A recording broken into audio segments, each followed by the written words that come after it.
नमामि सद्गुरुं शान्तं सच्चिदानन्दविग्रहं पूर्णब्रह्मपरानन्दम् ईशमानन्दिवल्लभं प्रपन्नपारिजाताय तोत्रवेत्रैकपाणये ज्ञानमुद्राय कृष्णाय गीतामृतदुहे नमः।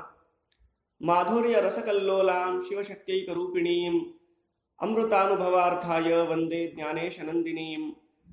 नमो गोविन्ददेवाय ज्ञानदेवस्वरूपिणे वाग्मिने वाङ्निधानाय यतये वेदमूर्तये।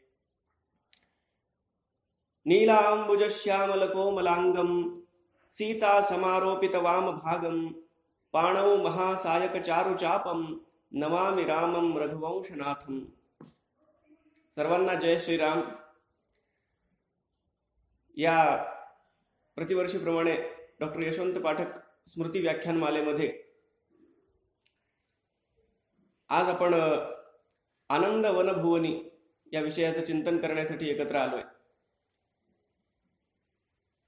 खरं पाहिलं तर 22 जानेवारी रोजी जो सोहळा अयोध्येमध्ये झाला त्याची चित्र आपल्या मनश्चक्षू समोर अजून जशास तशी आहेत आणि ती पुष्कळ वर्षापर्यंत राहणार आहेत। कित्येक शतकानंतरच्या साकार झालेल्या त्या स्वप्नाचे आपण सगळे साक्षीदार झालो आहोत। त्यामुळे आपण सगळे किती भाग्यवान आहोत याची खरं तर आपल्याला सुद्धा कल्पना येऊ तशी शकणार नाही। पुढच्या काही शतकांनी जे लोक आपल्याला आठवतील त्यांना आपण खरे किती भाग्यवान आहोत याची कल्पना करता येईल। आणि जेव्हा तो सगळा सोहळा होत होता, समर्थांच्या वाङ्मयाचा ज्यांना थोडाफार स्पर्श घडला, शिवचरित्र ज्यांनी थोडंफार ऐकलं वाचलं, त्या प्रत्येकाच्या मनामध्ये तो सोहळा होत असताना रामरायाचं जेव्हा मुखदर्शन घडलं, जेव्हा ती प्राणप्रतिष्ठा संपन्न झाली, जेव्हा बाहेर जमलेल्या सगळ्या साधू संतांच्या डोळ्यामध्ये अश्रू एकवटले, तेव्हा एकच शब्द प्रत्येकाला ऐकू येत असणार, तो म्हणजे आनंद वनभुवनी। हा शब्द समर्थांच्या दिव्य प्रतिभेतून साकार झालेला शब्द। तसा याचा अर्थ नेमका काय करावा असं प्रत्येकाला अनेक विद्वानांनी त्याचे अनेक अर्थ केलेले आहेत।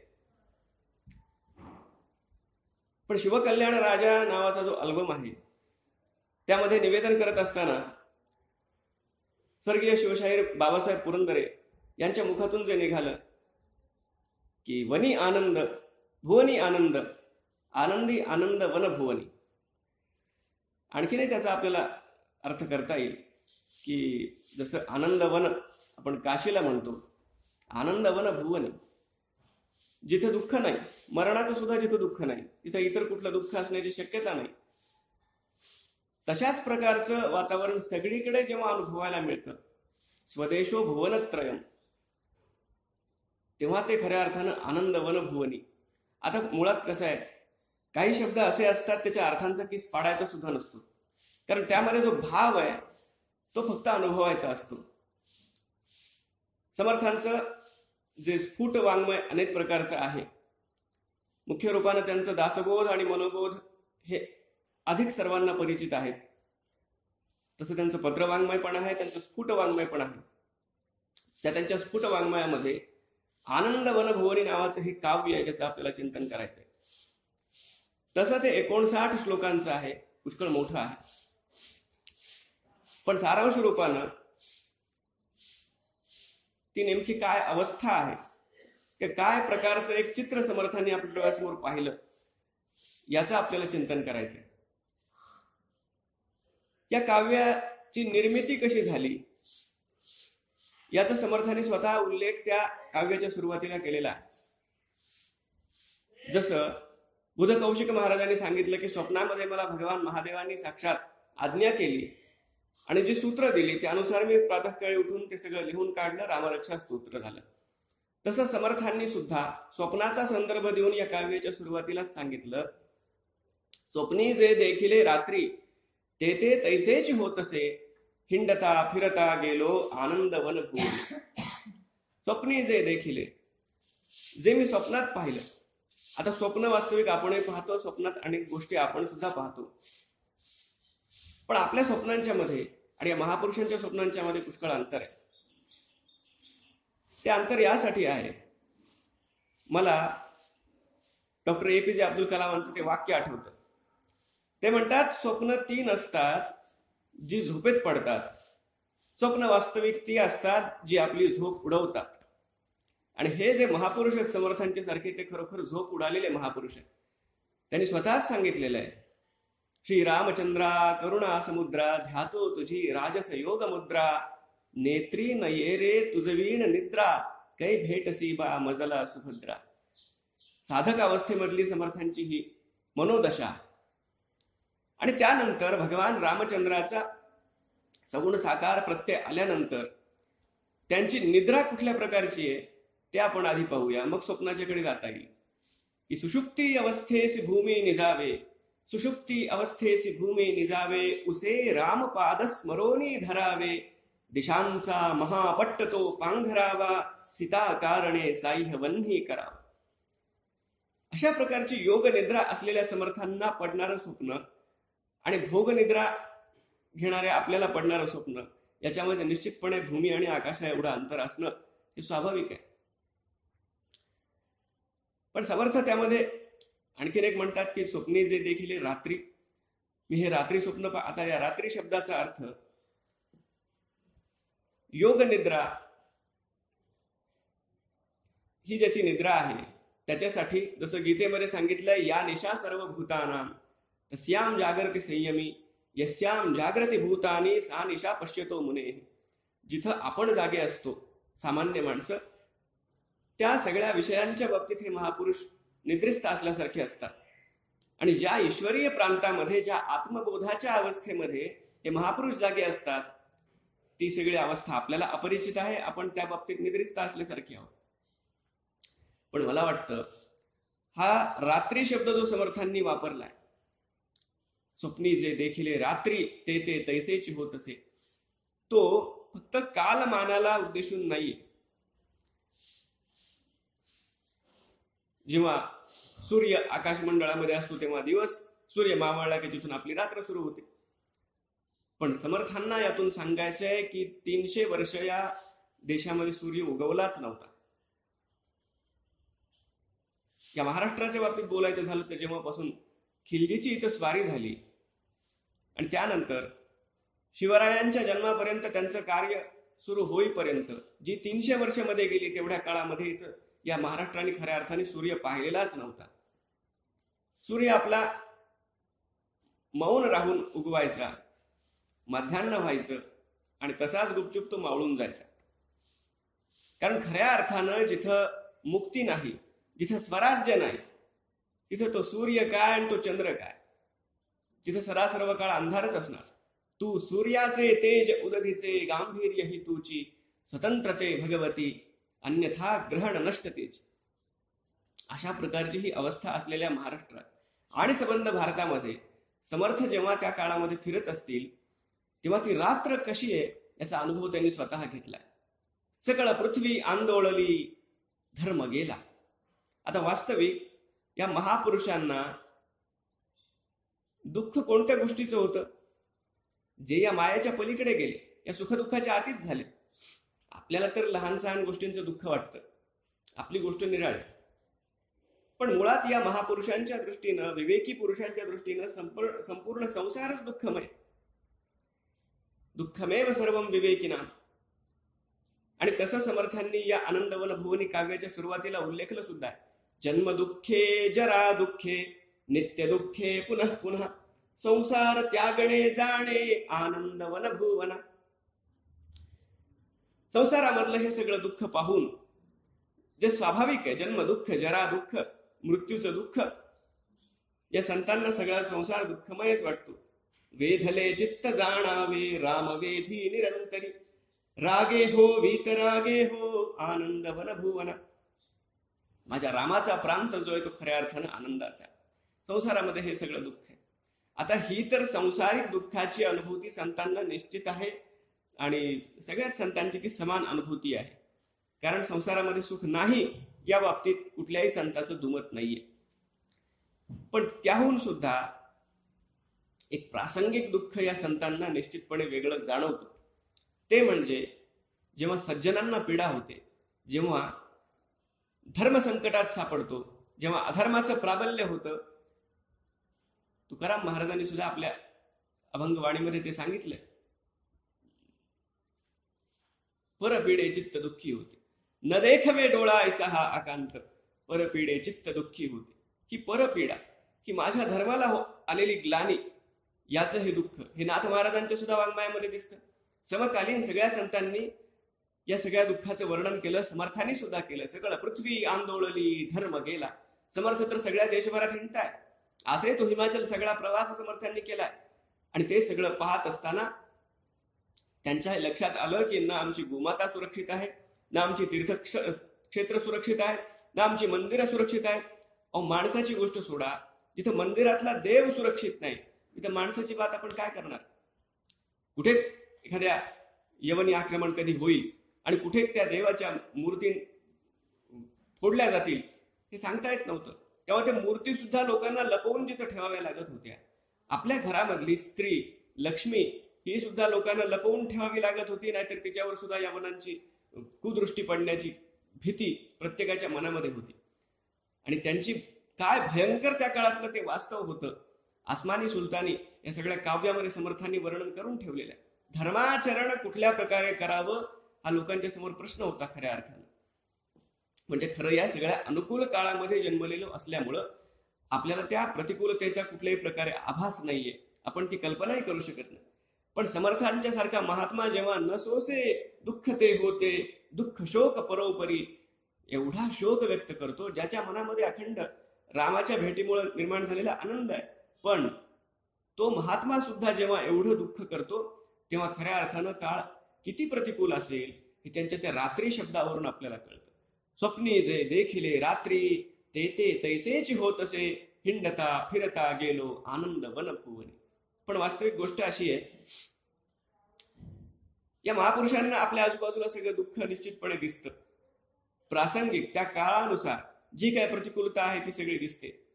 पण एखादा सामान्य माणूस असा हताश होऊन बसतो, भयंकर असा तो वर्तमान काळ पाहून अगदी निराशच होऊन जातो, अवसान त्याचं गळून जातं. तसं या महापुरुषांचं होत नाही, कारण त्यांची दृष्टी काळाच्या पुढे धावत असते.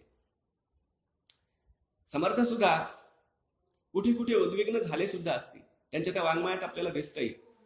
ते उद्विग्न झाले असतील, काही काळापुरते हताश झाले असतील, आणि त्या हताशेच्या अवस्थेमध्येच देवावर सुद्धा ते संतापलेले आहेत. म्हणजे आपण पहा, पार घाटी त्या जगन्माते समोर समर्थ जेव्हा उभे राहतात, भगवती तुळजाभवानी समोर, तेव्हा त्या तुळजाभवानीला सुद्धा समर्थ अक्षरशः एक प्रकारे जाब विचारतात. हा वात्सल्याचा अधिकारच असतो, हा भक्तांचा अधिकार आहे. समर्थ त्या जगन्मातेला म्हणतात, दुष्ट संहारिले मागे ऐसे उदंड ऐकतो, परंतु रोकडे काही मूळ सामर्थ्य दाखल. की तू मागे पुराणांमध्ये आम्ही पुष्कळ वाचलंय, ऐकलंय की तू कित्येक दुष्टांचा संहार केलास, पण आम्हाला त्याची रोकडी प्रचिती आज दाखव. आजची वर्तमान काळातली परिस्थिती काय आणि तुला याचं काही वाटायला हवं जगन्माते, आम्हाला ती आता हे म्हणण्याचा अधिकार समर्थांच्याकडे आहे, निश्चितपणे आहे. म्हणजे मी प्राचार्य शिवाजीराव भोसले सरांचं जेव्हा समर्थांवरचं व्याख्यान ऐकत होतो तेव्हा त्यांनी फार सुंदर इथे सांगितलं. ते म्हणतात, देवाला सुद्धा जाब विचारण्याचा माणसाकडे काही अधिकार माणसाला कमवावा लागतो, तो समर्थांनी कमावलेला आहे. समर्थ 12 वर्षे पुरश्चरण आणि तपाचरण करून पुष्कळ सगळा देश हिंडून देशातली सगळी अवस्था पाहून मग जगन्मातेसमोर उभे आहेत की माते तू काय करतेस. पण आम्ही जर जगन्मातेसमोर गेलो, भोसले सर त्यांच्या व्याख्यानात म्हणतात, आम्हाला देवीला असा प्रश्न विचारता येणार नाही, कारण त्यानंतर देवीशी आम्हाला प्रश्न विचारेल त्याची उत्तरं आमच्याकडे नाहीयेत. मुळात आपण आधी काय केलं हा देवाचा प्रश्न असणारच. पण समर्थ जगन्मातेसमोर उभे राहून जेव्हा तिला जाब विचारतात की या दुस्थितीवर माते आता आपण काही केलं पाहिजे, समर्थ पंढरीच्या पांडुरंगाच्या समोर जातात आणि त्याला सुद्धा हे म्हणतात. त्यांना ते जेव्हा पाहतात, संतांची दृष्टी अभेद दृष्टी आहे, त्यांच्या दृष्टीने सगुण साकार भगवंताची सगळी रूप एकसारखी आहे. म्हणून समर्थ सुद्धा पांडुरंगाशी रामाच्याच भावनेनं बोलतात आणि ते त्याला म्हणतात, येथे कार्य उभा श्रीरामा म्हण मोहन मेघश्यामा. आणि मुळात समर्थांचं जे दुखणं आहे मनातलं ते म्हणतात, चाप बाण काय केले रे, कर कटेवरी ठेले. धनुष्य बाण तू कुठे सोडून दिलेस? संपूर्ण तुझ्या रामावतारामध्ये तू कधी धनुष्य बाण ठेवले नाहीस. आणि 3 दिवसापर्यंत समुद्राच्या समोर बसून उपोषण करून जेव्हा समुद्र प्रसन्न होत नाही हे पाहिलंस, त्या समुद्रावर सुद्धा तू बाण रोखलास आणि आता कुशाल तू कमरेवर हात देऊन उभायस. परिस्थिती आजूबाजूची काय आहे? ते म्हणतात, काय केले वानर दळ, येथे जमविले गोपाळ. समर्थ म्हणतात, मी आजूबाजूला सगळा टाळ घोष ऐकतोय, मृदंग घोष ऐकतोय, उत्तम आहे. तुझा जयघोष ऐकतोय, उत्तम आहे. पण मला तो भुक्कार ऐकायचा आहे त्या तुझ्या सगळ्या वानर सेनेचा. मला टणत्कार ऐकायचा आहे तुझ्या धनुष्याचा. मला खणखणाट ऐकायचा आहे त्या तलवारींचा, कारण काळ असा आलेला आहे. आणि ते समर्थ त्यांची ती प्रार्थना, त्या प्रार्थना कशा कशा फलीभूत झाल्या, समर्थ याचं वर्णन आपल्या या काव्यामध्ये करतात. ते म्हणतात, ज्या जगन्मातेला मी प्रार्थना केली, राम वरदायिनी माता गर्द घेऊन उठिली, मर्दिले पूर्वीचे पापी आनंद वनभुवनी. पूर्वी जे मारिले होते तेची आता बळावले, कोपला देवदेवांचा आनंद वनभुवनी. छत्रपती शिवरायांचा शिवनेरी दुर्गावरती झालेला जन्म, त्यानंतर महाराजांचं उभं राहत असलेलं कार्य, हे सगळं समर्थ पाहत होते. याचं अवलोकन त्यांचं सगळं सुरू होतं. आणि ते निश्चितपणे आता म्हणायला लागले की ती रामवरदायिनी माता, तिला आपल्या भक्तांची निश्चित चिंता आहे. समर्थ स्वतः इथं मान्य करतात की कुठे कुठे मला सुद्धा संदेह वाटू लागला की ही जगन्माता अशी शांत काय, हा पांडुरंग जो रामरायाचं स्वरूप आहे तो असा कमरेवर हात देऊन का उभा आहे, काय येत नाही भक्तांच्या सहाय्यार्थ. पण तो माझा संदेह निवळला. ते म्हणतात, देव सर्वस्व भक्तांचा, देव भक्त दुजे नसे, संदेह तुटला मोठा आनंद वनभुवनी. परित्राणाय साधूनां विनाशाय दुष्कृतां धर्म संस्थापनार्थाय संभवामी युगे युगे. हे देवाने आपलं वचन सत्य केलं. आणि ते कुणाच्या रूपामध्ये सत्य केलं? शिवरायांची जी दिव्य स्तुती समर्थांनी केलेली आहे ते मुळातून आपण वाचावं सगळं. यशवंत, कीर्तिवंत, सामर्थ्यवंत, वरदवंत, पुण्यवंत, नीतिवंत, जाणता राजा, एवढी विशेषणं समर्थ शिवरायांना लावतात. वास्तविक भक्त आपल्या आराध्याशिवाय कुणाची फारशी स्तुती करत नाही, पण समर्थांना निश्चितपणे त्याच रामरायाचाच अंश आपल्या शिवप्रभूंच्या मध्ये दिसतो, म्हणून ते त्यांची एवढी स्तुती करतात. आणि जेव्हा हा सगळा संघर्ष चाललेला आहे, त्या संघर्षामध्ये विजयश्री जेव्हा या शिवरायांच्या पक्षाला प्राप्त होते, समर्थ म्हणतात, स्वधर्मा आडजी विघ्ने ते ते सर्वत्र उठिली, लाटिली कुटिली देवे आनंद वनभुवनी. त्यांना या सगळ्या संघर्षामध्ये, या सगळ्या युद्धांच्या मध्ये देवासुर संग्रामाचं दर्शन झालं. त्यांना या सगळ्या युद्धांच्या मध्ये तो इंद्राचा आणि वृत्रासुराचा संघर्ष दिसतो, राम रावणाचं युद्ध दिसतं. पूर्वी जे मारिले पापी, ते म्हणतात पूर्वीचे जे रावण, कुंभकर्ण, कंस आदी जे सगळे पापी होते ज्यांचा संहार केला होता, ते चंड मुंड आदी सगळे असुर होते ज्यांचा भगवती जगदंबेनं संहार केला होता, तेच आज या परधर्मीयांच्या रूपानं, आपल्या धर्माचा घात करणाऱ्यांच्या रूपानं आज पुन्हा अवतीर्ण झाले आणि त्यांचा संहार पुन्हा एकदा चाललेला आहे. त्यामुळे समर्थांना आता पुन्हा एकदा समर्थ या काव्यात म्हणतात सुद्धा की ज्या रावणानं भगवान गणेशाला सुद्धा, गणेश गाढवे बळी, भावार्थ रामायणामध्ये वर्णन आहे की या भगवान गणेशाला, विघ्नेशाला गाढवं सांभाळण्याचं काम या रावणानं दिलं, सगळ्या देवांना बंदी बनवून ठेवलं. तो गणेश आपला तो अपमान आठवून अत्यंत क्षोभित होऊन, क्षुब्ध होऊन या युद्धामध्ये उतरलाय. समर्थांना शिवरायांच्या या सगळ्या मावळ्यांमध्ये ते नरवीर तानाजी असतील, पावनखिंडीमध्ये आपल्या छातीचा कोट करून उभे राहिलेले बाजीप्रभू असतील, मुरारबाजी असतील, नेतोजी असतील, या सगळ्यांच्या मध्ये समर्थांना काळभैरव दिसतो, वीरभद्र दिसतो, यांच्यामध्ये विघ्नेश्वर भगवान गणराय दिसतो आणि साक्षात भगवान हनुमंत दिसतात. समर्थांनी तसं लिहून ठेवलंय, विघ्नांच्या उठिल्या फौजा भीम त्यावरी लोटला, घरडिली चिरडिला रागे, रडविली बडविली बळे, कल्पांत मांडला मोठा, म्लेंछ दैत्य बुडावया, कै पक्ष घेतला देवी आनंद वनभुवनी. आणि समर्थांचा जसा हा अनुभव आहे, त्यांनी जे प्रत्यक्ष डोळ्यासमोर पाहिलं, कसं कसं महाराजांचं वैभव हे चढतं वाढतं आहे, कसा कसा एका दुष्टाचा संहार होतो आहे, अफजल खानाचा कसा वध झाला प्रतापगडावर, कशा प्रकारे त्या शाहिस्ता खानाला पळवून लावलं गेलं, आग्र्याहून महाराज कसे सुटून, हे सगळं समर्थ पाहत आहे. आणि समर्थांच्या प्रमाणे आणखीन एक समकालीन कवी भूषण आहे, ज्यानं आपल्या डोळ्यासमोर हे सगळं पाहिलं, आणि तो सुद्धा आपल्या काव्यामध्ये अगदी त्याच प्रकारच्या सगळ्या भावना व्यक्त करतो. इंद्रजिमी जंभ पर, वाडव सुअंभ पर, रावण सदंभ पर, रघुकुल राज है, पवन बारी बाह पर, शंभु रति नाह पर, जो सहस बाह पर, राम द्विज राज है, दावा द्रुमदंड पर, चीता मृगझुंड पर, भूषण वितुंड पर, जैसे मृगराज है, तेज तम अंश पर, कान्ह जिमी कंस पर, त्यो मलिच्छ वंश पर, शेर शिवराज है. या सगळ्या आमच्या महापुरुषांचं स्मरण प्रत्येक जे कोणी समकालीन कवी होते त्यांना होत होतं. मग आपण शिवभारत पाहिलं, किंवा अगदी शंभूराजांनी जे बुधभूषण नावाचं काव्य लिहिलंय, त्यामध्ये सुद्धा त्यांनी या सगळ्या शिवरायांच्या पराक्रमाचं वर्णन केलं. त्या पराक्रमाच्या मागचा विचार धर्मसंस्थापनेचा विचार आहे. त्रैलोक्य चालिल्या फौजा, सौख्य बंध विमोचने, मोहीम मांडली मोठी, आनंद वनभुवनी.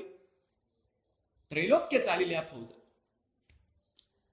आतापर्यंत सगळ्यांनी सुलतानांच्या फौजा पाहिलेल्या होत्या, त्यांनी लावलेला छळ पाहिलेला होता. पण आता जेव्हा शिवराय आपलं सैन्य घेऊन निघतात, समर्थ त्याचं वर्णन करतात, आणि जे चित्र समर्थांच्या डोळ्यासमोर कायम राहिलेलं होतं, समर्थांना भरून आलं, बुडाले सर्वही पापी, हिंदुस्थान बळावले, अभक्तांचा क्षयो झाला, आनंद वनभुवनी. ज्या आनंद वनभुवनाचं वर्णन जे चित्र समर्थांनी आपल्या डोळ्यासमोर पाहिलं, ते खरं तर छत्रपती शिवरायांनी जे कार्य केलं, त्या कार्यामध्ये ते सगळं आपल्या मनश्चक्षूंसमोर दिसलेलं चित्र साकार होताना हा महापुरुष पाहतोय. आणि जे पूर्वीही घडलेलं आहे, जे आताही घडत आहे समर्थांच्या दृष्टीनं, आणि पुढे सुद्धा जे घडत राहणार आहे, कारण धर्मसंस्थापनेचे नर हे ईश्वराचे अवतार झाले आहेत, पुढे होणार देणे ईश्वराचे, हा समर्थांच्या ठाई असलेला दृढ विश्वास आहे. आणि अगदी आजच्या काळात सुद्धा आपण या सगळ्या ओळी जर लागू करून पाहिल्या, बुडाले सर्वही पापी, हिंदुस्थान बळावले. हिंदुस्थान कशा प्रकारे बळावतोय हे आपण आपल्या डोळ्यांनी आज पाहतोय. सगळ्या विश्वामध्ये भारत नावाचा एक देश आहे हे ठाऊक होतं, पण या भारताची प्रतिमा खऱ्या अर्थानं विश्वगुरु पदाची कशी होऊ शकते, आणि भारताबद्दल सगळ्या अन्य देशांच्या मनामध्ये फक्त आदर आहे एवढा विषय नाहीये, पण भारताचा सन्मान आपल्याला करावा लागणार आहे. जर या जगामध्ये प्रतिष्ठितांच्या मांदियाळीत बसायचं असेल तर तो सन्मान आपल्याला करावा लागेल. अशा प्रकारचं वातावरण आज निर्माण झालंय. कशा प्रकारे हिंदुस्थान बळावतोय, आपल्याला अत्यंत अभिमान तेव्हा वाटायला लागला जेव्हा शस्त्र निर्मितीच्या बाबतीत आमचा देश स्वयंभू व्हायला लागला, स्वावलंबी व्हायला लागला. आमच्या सैन्यामध्ये जेव्हा जगातली जी उत्तम शस्त्रास्त्र आहेत ती सगळी यायला लागली. आम्ही शांतीप्रिय निश्चित आहोत, पण सत्ता, शक्ती आणि शस्त्र या तीन गोष्टी जगामध्ये नेहमीच प्रबळ राहणार आहे. कारण हे जग फक्त सत्वगुणी नाहीये, ते रजोगुणी पण आहे, ते तमोगुणी पण आहे. सर्व प्रकारचे लोक इथं आहेत. त्यामुळं गोष्ट मुळात अशी आहे की हे शस्त्र, ही सत्ता आणि ही सज्जनाकडे जोपर्यंत राहतील तोपर्यंत जगामध्ये शांती राहण्याचा संभव आहे. म्हणून हिंदुस्थान हा बलशाली होणं हे सगळ्या जगामध्ये शांती प्रस्थापित होण्याच्या दृष्टीनं मुळात आधी आवश्यक आहे. बुडाले सर्वही पापी, हिंदुस्थान बळावले. आणि यामागे छत्रपती शिवरायांची प्रेरणा आज आपल्याला ठाई ठाई दिसते. महाराजांचं ज्या प्रकारचं धोरण होतं, आमच्याकडे पुष्कळ महापुरुष होऊन गेले, पण त्या महापुरुषांचा आम्ही फक्त उदोउदो केला, त्यांना फक्त प्रतिमांच्या मध्ये कोंडून ठेवलं. पण त्यांचा उपदेश कुठे ना कुठे आपल्या जीवनामध्ये धारण करण्याचा प्रयत्न करणारा एक राष्ट्रनायक आज आम्हाला मिळालेला आहे. आणि त्यानुसार जेव्हा सर्जिकल स्ट्राईक होतो, जेव्हा आमच्या शेजाऱ्यांना सुद्धा ही वार्ता पोचते की आता आमचा देश स्वतःहून आक्रमण तर करणार नाही, पण तो पूर्वीपासूनच कधी करत नाही, पण आता प्रतिकार करायला मागे पुढे पाहणार नाही. अभक्तांचा क्षय झाला. आता हे सुद्धा आपल्याला आज प्रत्ययाला आलेलंच आहे. आपल्याला आठवत असेल, किंवा मी म्हणतो आपण कधीही विसरू शकणार नाही, विसरू नये सुद्धा, की जेव्हा आमच्या देशाच्या न्यायालयामध्ये कुणीतरी शपथेवर हे सांगतो की भगवान रामचंद्र हे कधी अस्तित्वातच नव्हते, भगवान रामचंद्राचं काही अस्तित्वच नाहीये, रामायण हे सगळं कपोल कल्पित आहे, म्हणजे बोलताना सुद्धा आपल्याला अगदी लाज वाटावी, संकोच वाटावा अशा प्रकारची वक्तव्य, आणि आमच्या आदिकवी वाल्मिकी महाराजांच्या पासून आजपर्यंतच्या या सगळ्या आस्थेचा, या सगळ्या आमच्या श्रद्धेचा ज्या प्रकारे अपमान घडला, ज्यांनी रामाचं अस्तित्व नाकारलं त्यांचं स्वतःचं अस्तित्व आता हे प्रश्नचिन्हांकित झालेलं आहे, हे आपण पाहतोय. अभक्तांचा क्षय झाला. कशा प्रकारे रामसेतू तोडण्याचे उद्योग या देशामध्ये चालले, रामाला नाकारण्याचे उद्योग चालले, किती निराशेचं वातावरण या देशामध्ये पसरलं होतं. राम मंदिराबाबत सुद्धा अगदी एखादा सामान्य जन हा शंकित झालेला होता, कारण केला पुष्कळ आम्ही संघर्ष, इतकी बलिदानं दिली, पण ते भिजत घोंगडं ज्या प्रकारे या न्यायालयाच्या प्रक्रियांच्या मध्ये अडकून होतं, कुणालाही असं वाटत नव्हतं. पण जसं मी म्हणालो, एखाद्या द्रष्ट्या महापुरुषाला मात्र पुढचं सगळं दिसत असतं.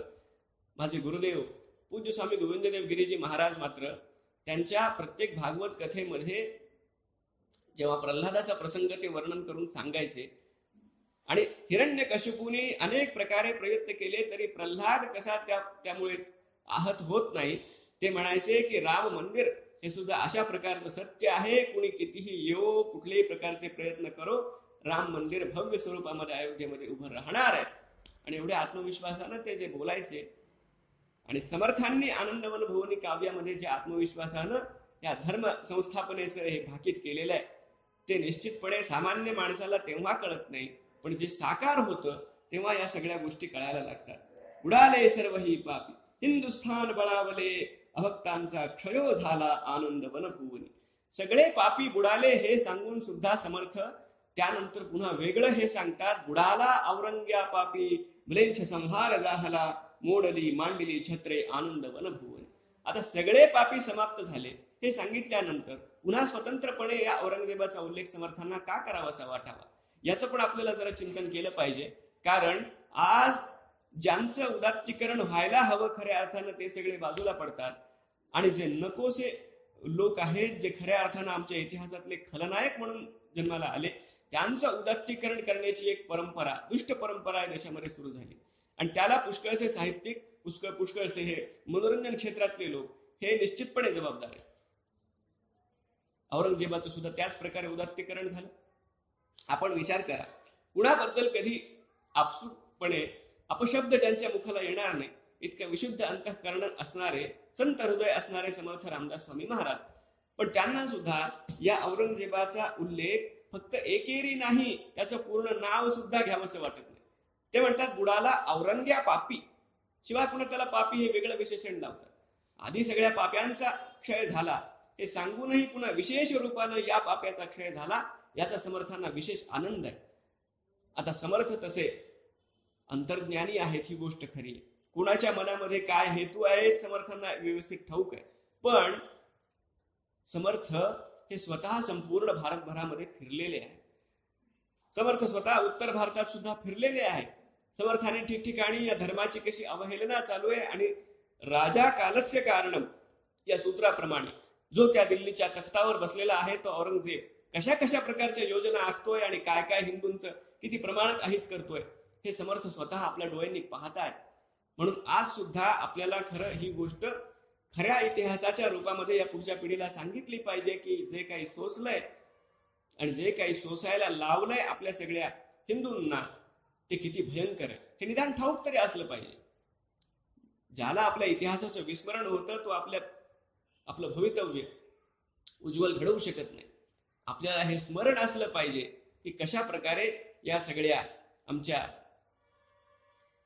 शीख पंथाच्या सगळ्या धर्मगुरूंना या सगळ्या परधर्मियांनी कशा प्रकारे संपवलं हे सुद्धा स्मरणात असलं पाहिजे. तो हाच औरंगजेब आहे ज्यानं तेग बहादूर महाराजांना दिल्ली म्हटलं की आपल्याला तो चांदनी चौक तर लक्षात राहतो, पण त्या चांदनी चौकामध्ये असणारी ती शीशगंज गुरुद्वारा त्याचं पण स्मरण आपल्याला असावं.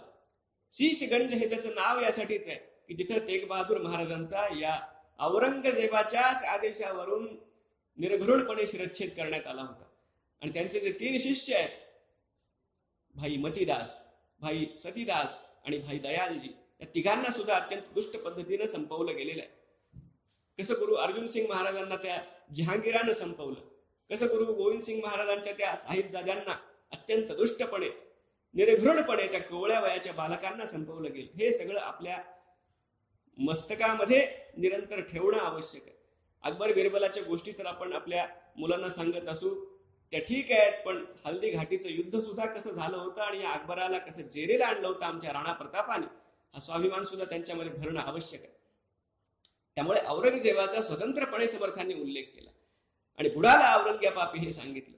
कवी भूषणाचा मी उल्लेख केला.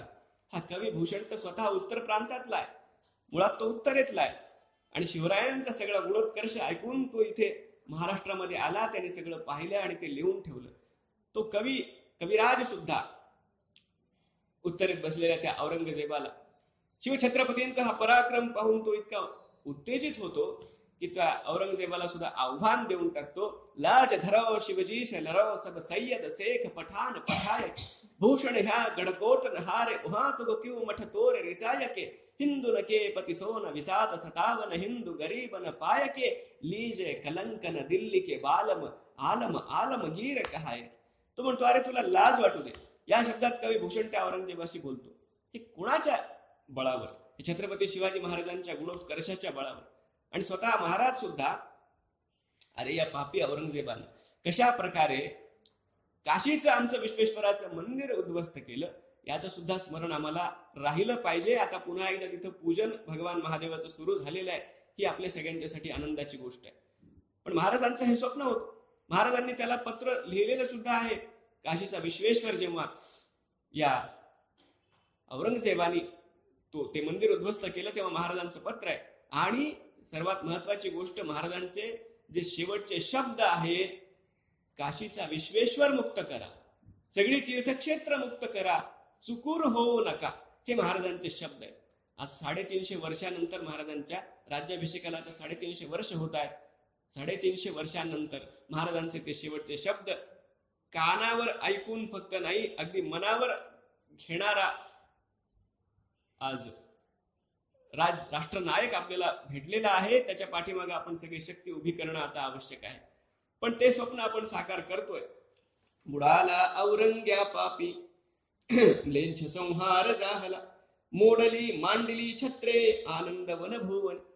आणि आमच्या पिढीला तर या गोष्टीचा आनंद आहे की तो औरंगजेब तर आमच्या महाराष्ट्रातच बुडाला, इथंच तो गाडला गेला. पण त्याही पुढे जाऊन त्याचं नाव सुद्धा इथं आम्ही टिकू दिलेलं नाहीये. कित्येक वर्षांनी का होईना, उशिरा का होईना, पण छत्रपती संभाजीनगर हे आम्ही केलेलं आहे. त्याचं नाव सुद्धा आम्हाला आता आमच्या भूमीवर नकोय. मोडली मांडली छत्रे. वास्तविक स्वातंत्र्य ते असतं आम्हाला स्वतंत्र झाल्यानंतर. ब्रिटिशांची री फक्त ओढणं, या पलीकडे काय कळत नव्हतं. सुरुवातीची पुष्कळ वर्ष कशी गेली.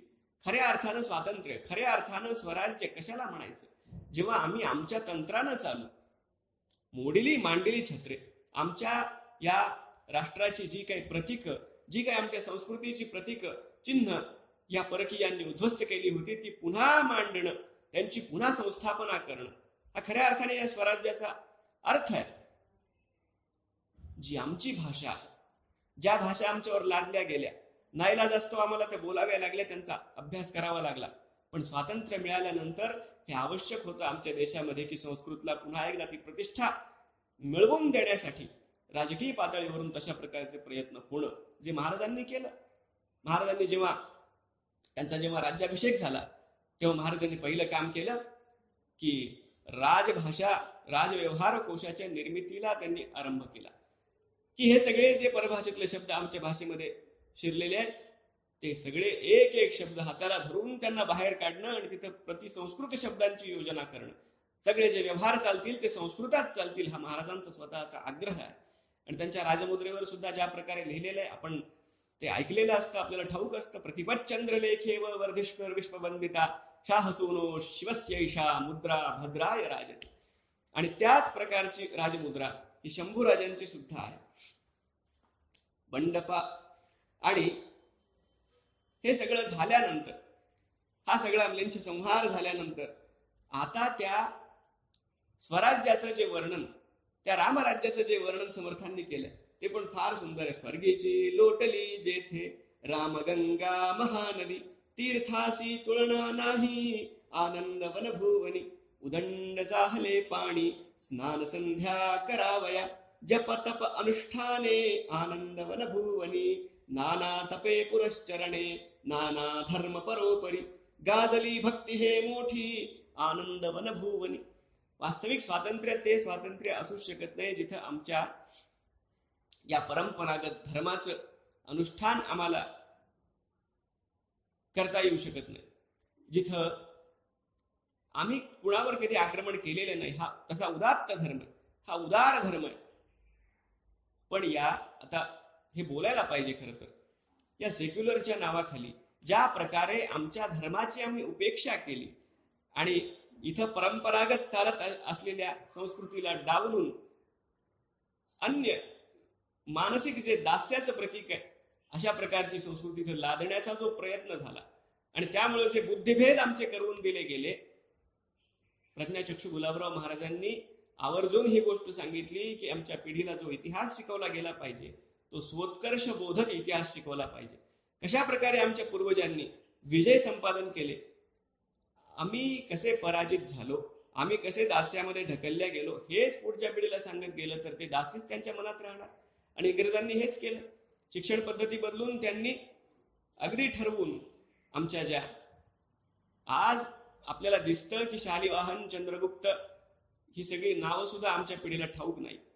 याचं कारणच हे की त्या उज्ज्वल इतिहासाचं जे सुवर्णयुग या देशानं पाहिलेलं आहे त्याचं कुठेही स्मरण आम्हाला होऊ देऊ नये. आणि ही ब्रिटिशांची नीतीच पुढे त्यांची री ओढली गेली आणि आम्हाला तो स्वोत्कर्ष बोधक इतिहास शिकवला गेला नाही. पण ज्या प्रकारचं स्वराज्य शिवरायांनी निर्माण केलं, आता महाराजांनी काय कार्य केलं याच्याबद्दल सुद्धा बुद्धिभेद पसरवले जात आहेत, आपण भोवताली सगळं बघतोय. पण यातून बाहेर येऊन खऱ्या अर्थानं आता महाराजांचं जे प्रत्यक्षदर्शी होते, कविराज भूषणांचा मी आता उल्लेख केला, खऱ्या अर्थानं महाराजांनी काय काम केलं त्यांच्याच एका काव्यात ते सांगतात की राखी हिंदुवानी, हिंदुवान के तिलक राखो, स्मृति और पुराण राख्यो, वेद विधि सुनिमय, राखी रजपूती रजधानी राखी राजन की, धरा में धर्म राख्यो, राख्यो गुण गुणी में, भूषण सुख विजीत हद अमर हट्टन की, देश देश करिति बखान तव सुनिमय, साहि के सपूत शिवराज समसेर तेरी, दिल्ली दल दाब के दिवाल राखी दुनी में. हे महाराजांचं वास्तविक कार्य. बंड पाषांड उडाले, शुद्ध अध्यात्म वाढले, राम करता राम भोगता आनंद वनभुवनी. आणि या सगळ्या काव्याच्या शेवटी समर्थ जे म्हणतात आता ते भविष्य काळाकडे संकेत करतात. सुरुवातीला समर्थांनी कशा प्रकारची हीन दशा या सगळ्या राष्ट्रामध्ये होती याचं वर्णन केलं आणि मी जे स्वप्न पाहिलं ते कसं कसं साकार होत गेलं, कशा प्रकारे संघर्ष निर्माण झाला, त्या संघर्षामध्ये धर्म पक्षाचा कसा विजय झाला, छत्रपती शिवरायांचं कसं राज्य निर्माण झालं याचं वर्णन करून त्या राज्यामध्ये सगळा कसा आनंदी आनंद आहे याचंही समर्थांनी वर्णन केलं. आणि त्यानंतर जाता जाता शेवटी या काव्यामध्ये भविष्य काळासाठीची एक सूचना फार सुंदर समर्थ देऊन जातात. बोलणे वाऊगे होते, चालणे पाहिजे बरे, पुढे घडेल ते खरे आनंद वनभुवनी. समर्थ म्हणतात आता बोलणे वाऊगे होते. किती मी वर्णन करावं, 59 श्लोकांचं म्हणजे पुष्कळ दीर्घ असं हे काव्य, मुळातून ते आस्वाद घेण्याजोग आहे. पण शेवटी समर्थ म्हणतात किती बोलावं आता, चालणे पाहिजे बरे. जे आम्ही प्रतिकूलतेचं वर्णन केलं त्यानंतरच्या या सगळ्या अनुकूलतेचं वर्णन केलं, पण अखंड सावधान असावे हे समर्थांचं ब्रीद आहे. त्यामुळे पुढे घडेल ते खरे. आता शिवरायांनी हे निर्माण केलेलं स्वराज्य विस्मृतीत न जाऊ देता कशा प्रकारे त्यांचे गुण आपल्या अंगी आणून आपण ते कायम टिकवतो हे खरं पाहणं आता आवश्यक आहे. समर्थ म्हणतात जे घडेल ते खरं. आणि तशाच प्रकारचा उपदेश त्यांनी छत्रपती शंभू महाराजांना लिहिलेल्या पत्रामध्ये सुद्धा आहे की शिवरायाचे आठवावे रूप, शिवरायाचा आठवावा प्रताप, शिवरायाचा आठवावा साक्षेप, भूमंडली. शिवरायाचे कैसे चालणे, शिवरायाचे कैसे बोलणे, शिवरायाचे सलगी देणे कैसे असे. कशा प्रकारचं महाराजांचं व्यक्तिमत्व होतं, कशा प्रकारे त्यांचं चालणं बोलणं होतं, किती ते जागरूक होते. इंग्रजांची नीती या देशामध्ये अगदी बरोबर ओळखणारा पहिला जर राजा कोणी असेल तर छत्रपती शिवाजी महाराज आहे. आणि समुद्रावर आपलं प्रभुत्व असलं पाहिजे ही गरज सुद्धा ज्यांनी ओळखली. आणि खरं आज आम्हाला अभिमान वाटला पाहिजे की इतक्या वर्षांनी का होईना पहिलं आरमार, पहिलं समुद्री दळ स्थापन करणारा आमचा राजा, त्यांच्या राजमुद्रेची आकृती आज आमच्या भारतीय नौसेनेच्या ध्वजावरती आहे. ही आमच्यासाठी अभिमानाची गोष्ट आहे. त्यामुळे तशा प्रकारची दृष्टी, फक्त पराक्रम नाही, नुसता पराक्रम उपयोगाचा नाहीये, पराक्रमासोबत ती तीव्र अशी बुद्धी, फक्त बुद्धी उपयोगाची नाहीये, शुद्ध असं हृदय सुद्धा असणं आवश्यक आहे. कारण बुद्धी रावणाची सुद्धा तीव्र होती, पराक्रम रावणाकडे सुद्धा होता, पण हृदयाची शुद्धता त्याच्याकडे नव्हती. म्हणून मला वाटतं सावरकरांनी छत्रपती शिवाजी महाराजांची जी स्तुती केली, त्या स्तुतीमध्ये शेवटी जे महाराजांकडे ते मागणं मागतात, ते मागणं आज आम्ही ज्या दिशेनं चाललेलो आहोत, या आमच्या भारत मातेला विश्वगुरु बनवण्याच्या दिशेनं चाललेलो आहोत. पण वस्तुस्थिती ही आहे की हे कुणा एकटा दुकट्याचं काम नाही, हा जगन्नाथाचा रथ आहे. प्रत्येकाला आपली जबाबदारी आपल्या स्वधर्मामध्ये राहून ती पार पाडणं आवश्यक आहे. आणि म्हणून प्रत्येकानं छत्रपती शिवरायांकडे, स्वातंत्र्यवीर सावरकरांच्या शब्दात ही प्रार्थना खरं करणं आवश्यक आहे की जी शुद्धी हृदयाची रामदास शिर डुलवी, जी शुद्धी हृदयाची रामदास शिर डुलवी, जी बुद्धी पाचशाह्यास शत्रूच्या झुलवी, जी युक्ती कूटनीतीत खलांसी बुडवी, जी शक्ती बलोन्मत्तास पदतली तुडवी, ती शुद्धी हे तुझी कर्मी राहू दे, ती बुद्धी भाबड्या जीवा लाहू दे, ती शक्ती शोणिता माझी वाहू दे, दे मंत्र पुन्हा तो दिले समर्थे तुझ जा, हे हिंद नृसिंहा प्रभो शिवाजी राजा, हे हिंदू शक्ती संभूत दीप्ततम तेजा, हे हिंदू तपस्या पूत ईश्वरी ओजा, हे हिंदू श्री सौभाग्य भूतीच्या साजा, हे हिंद नृसिंहा प्रभू शिवाजी राजा. आणि सावरकरांचं स्मरण मला झालं. आपण एका स्वप्न काव्याचा विचार केला. समर्थांनी पाहिलेलं एक स्वप्न, समर्थासारख्या एका द्रष्ट्या महापुरुषानं पुढे काय होणार, काय झालं पाहिजे, त्या भवितव्याचं केलेलं चिंतन आणि अतिशय भावस्पर्शी असं चिंतन या काव्यात आहे. सारांश रूपानं जेवढं शक्य आहे तेवढंच आपण पाहिलं. पण समर्थांच्या त्याच स्वप्नांचं प्रतिबिंब, समर्थांच्या त्याच पाऊल खुणांवरती आणि शिवरायांच्या पाऊल खुणांवरती आपलं मस्तक टेकवून मार्गक्रमण करणारे स्वातंत्र्यवीर विनायक दामोदर सावरकर हे सुद्धा एक द्रष्टे महापुरुष होते. आणि त्यांनी सुद्धा एक स्वप्न खरं तर पाहिलं होतं अखंड भारताचं. ते साकार होऊ शकलं नाही. भारत जेव्हा भग्न झाला, त्यांचं जे भाषण आहे त्यामध्ये त्यांनी अतिशय आनंद या गोष्टीचा व्यक्त केला की आमचा सुदर्शन चक्रांकित ध्वज आज आमच्या त्याच पांडवांच्या इंद्रप्रस्थावर अतिशय अभिमानानं फडकतो, हे त्यांचे शब्द आहेत. पण दुःख या गोष्टीचं त्यांना फार झालं की आमची सिंधू माता आम्हाला अंतरली आणि आमचा देश अशा प्रकारे हा भंग पावला.